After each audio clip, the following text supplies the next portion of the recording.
पर देखने को मिला है। पीएन गाडगिल के क्वार्टर वन के रिजल्ट काफ़ी दमदार देखने को मिले। 10% तक का इसमें अपर सर्किट भी लगा था। कंपनी का पैट ऑलमोस्ट डबल हो चुका है। स्ट्रॉन्ग ऑपरेटिंग परफॉर्मेंस देखने को मिला।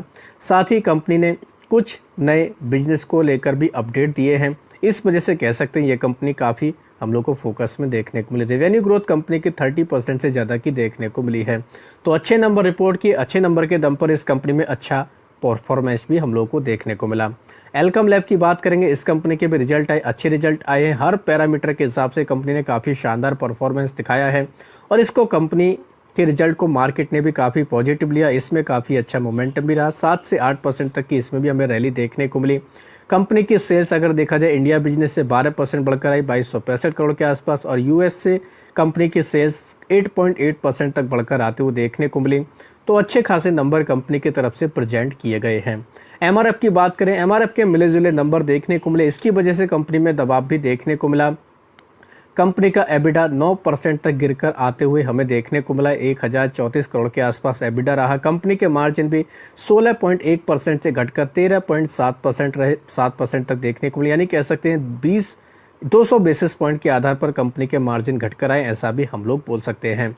तो एमआरएफ में इस वजह से हम लोग को थोड़ा दबाव देखने को मिला, क्योंकि रिजल्ट इस कंपनी के कमज़ोर आते हुए देखने को मिले हैं। वहीं बात करेंगे दोस्तों एपेक्स फ्रोजन के बारे में। इस कंपनी के काफ़ी चौंकाने वाले रिजल्ट देखने को मिले और इसी खुशी में इस कंपनी में भी काफ़ी अच्छा मोमेंटम देखने को मिला। 13-14% तक की इस कंपनी में रैली रही है, क्योंकि इस कंपनी ने इतने चौंकाने वाले नंबर प्रेजेंट किए, मार्केट को काफ़ी पसंद आए। ये कंपनी हालांकि काफ़ी छोटी कंपनी है, लेकिन रिजल्ट के दम पर इसमें काफ़ी शानदार परफॉर्मेंस देखने को मिला। मेडी असिस्ट हेल्थ केयर की बात करेंगे, इसमें ब्लॉक डील देखने को मिले थे। ब्लॉक डील के दौरान इतनी ज़्यादा डिमांड इस कंपनी में देखने को मिली कि निचले लेवल से 12% तक की इसने रैली दिखाई। हालांकि एडजस्टमेंट देखा जाए तो ऊपर नीचे देखने को मिला है, लेकिन मेडी असिस्ट में इस कंपनी में हम लोग को ब्लॉक डील के दम पर भरपूर एक्शन देखने को मिला। यात्रा ऑनलाइन की बात करेंगे, लगातार इस कंपनी में सर्किट लग रहे हैं।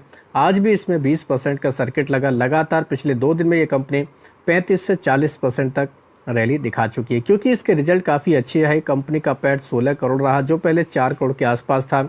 तो इस वजह से मार्केट इसको काफ़ी पॉजिटिव दे रहा है। लेकिन अभी भी इस कंपनी का अगर लेवल देखा जाए, आईपीओ जब आया था उसके नीचे ही हम लोग को इस कंपनी का प्राइस देखने को मिल रहा है। यानी कि इतनी रैली आने के बावजूद ये कंपनी आईपीओ के नीचे ही हम लोगों को देखने को मिल रही है।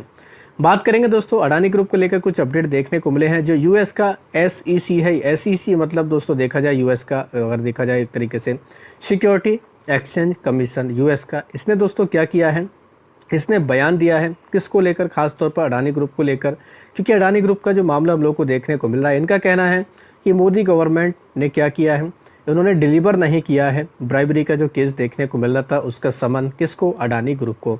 तो ये एक अपडेट सामने आया, जिसकी वजह से कह सकते हैं अडानी ग्रुप से जुड़ी हुई कंपनियां हम लोग को काफ़ी फोकस में देखने को मिली। अडानी डिफेंस ने जो एक्वायर का ऐलान किया था 100% हिस्सेदारी का, इसकी वजह से भी अडानी एंटरप्राइज ये कंपनी हम लोग को फोकस में देखने को मिली थी। तो ये कुछ हमें अपडेट्स फिलहाल लेटेस्ट देखने को मिल रहे हैं। HAL के रिजल्ट आए, यानी हिंदुस्तान एरोनॉटिक्स लिमिटेड के रिजल्ट देखने को मिले। नंबर कह सकते हैं अनुमान के आसपास है, जैसा अनुमान कंपनी की तरफ से यानी बाजार की तरफ से दिखाया गया था, कंपनी ने उसी को फुलफिल किया है। इस वजह से HAL ये कंपनी भी हम लोग को काफ़ी उतार चढ़ाव दिखाते हुए देखने को मिली। HAL का अगर रेवेन्यू देखा जाए 11% तक बढ़कर आया 4,819 करोड़ के आसपास, जबकि अनुमान 4,898 करोड़ के आसपास था, यानी 11% बढ़कर आया, लेकिन अनुमान 13% की ग्रोथ का था। HAL का अगर दोस्तों टोटल एग्जीक्यूशन देखा जाए तो ये हम लोग को 1.89 लाख करोड़ के आसपास देखने को मिला है। कंपनी का एबिडा देखें 30% तक बढ़कर आते हुए देखने को मिला, 1284 करोड़ के आसपास देखने को मिला, जबकि एस्टिमेट 1114 करोड़ के आसपास था। कंपनी के मार्जिन 26.7% तक रहे हैं, जबकि पहले 22.8% के आसपास थे। तो यहाँ से हम लोग को बढ़कर आता हुआ देखने को मिला। कंपनी का पैट हालांकि 4% तक गिरकर आया 1377 करोड़ के आसपास, अनुमान 1218 करोड़ के आसपास था। तो एस्टिमेट के मुताबिक कंपनी के रिजल्ट देखने को मिले। इसी वजह से दोस्तों इस कंपनी में हम लोग को काफ़ी अच्छा मोमेंटम देखने को मिला। वहीं दोस्तों कंपनी का FY26 को लेकर जो गाइडेंस है उसको भी देख सकते हैं। ऑर्डर बुक का टारगेट 2.5 लाख करोड़ से लेकर 2.6 लाख करोड़ के आसपास, रेवेन्यू ग्रोथ 8 से 10% का बताया गया है। एबिडा 31% के आसपास देखने को मिल सकता है। तो कह सकते हैं ये भी हम लोग को कहीं ना कहीं लेटेस्ट अपडेट देखने को मिल रहा है। इनके अलावा बात करेंगे आरबीएनएल के बारे में। आरबीएनएल के रिजल्ट आए, काफ़ी चौंकाने वाले रिजल्ट है और उसका रिएक्शन इस कंपनी के ऊपर भी देखने को मिला। 5 से 6% तक की इस कंपनी में गिरावट देखने को मिली। कंपनी का नेट प्रॉफिट देख सकते हैं 40% तक गिर कर आया। कितना? 134 करोड़ के आसपास, जो पहले 224 करोड़ के आसपास था। रेवेन्यू घटकर आया 4%, कितना? 3,908 करोड़ रहा है, जो पहले 4,073 करोड़ के आसपास था। कंपनी का एबिटा देख सकते हैं 70% तक गिरकर आया, 52 करोड़ के आसपास देखने को मिला, जो पहले 181 करोड़ के आसपास था। सबसे ज़्यादा बुरी बात क्या है जो मार्केट को इस कंपनी में देखने को मिल रही है? कंपनी के मार्जिन 4.5% से घटकर सीधा 1.4% पर देखने को मिले, यानी कि काफ़ी ज़्यादा खराब नंबर आरबीएनएल के देखने को मिले और उसकी वजह से इस कंपनी के ऊपर हम लोग को खराब रिएक्शन भी देखने को मिल रहा है। अब बात करेंगे दोस्तों वेक्टर फूड के बारे में। वेक्टर फूड की बोर्ड की मीटिंग हुई। बोर्ड की मीटिंग में रिजल्ट के साथ साथ स्प्लिट का ऐलान किया गया। पहले स्प्लिट आप लोग देख सकते हैं किस रेशो में है। सब डिवीजन दिया गया, 10 रुपये की फेस वैल्यू को 2 रुपये की फेस वैल्यू में स्प्लिट करने को मंजूरी दे दिया, यानी कि एक इक्विटी को 5 टुकड़ों में बांटने की मंजूरी मिल चुकी है। इसके अलावा बात करेंगे कंपनी के, अगर मोटे तौर पर रिजल्ट देखें तो मिले जुले नंबर देखने को मिल रहे हैं, यानी ठीक ठाक कह सकते हैं। कंपनी के ऊपर पॉजिटिव इंपैक्ट भी देखने को मिला। रुपीज इन मिलियन है, इस चीज़ का आपको ध्यान रखना है। कंपनी की टोटल इनकम देख सकते हैं 480 करोड़ रही, जो पहले 444 करोड़ थी। पिछले क्वार्टर में 457 करोड़ के आसपास थी। कंपनी का पैट देख सकते हैं आप लोग 30 करोड़ के आसपास रिपोर्ट किया, जो पहले 35 करोड़ के आसपास था। इससे पहले क्वार्टर में 34 करोड़ के आसपास देखने को मिल रहा था। तो कह सकते हैं मिले जुले नंबर कंपनी की तरफ से रिपोर्ट किए गए, जिसकी वजह से वेक्टर फूड में भी हम लोग को पॉजिटिव इंपैक्ट देखने को मिला। कंपनी की तरफ से स्प्लिट को भी मंजूरी दे दी गई है। अब बात करेंगे एनएसडीएल के बारे में, यानी कि नेशनल सिक्योरिटी डिपॉजिटरी लिमिटेड के बारे में। इस कंपनी के क्वार्टर 1 के रिजल्ट आए हैं।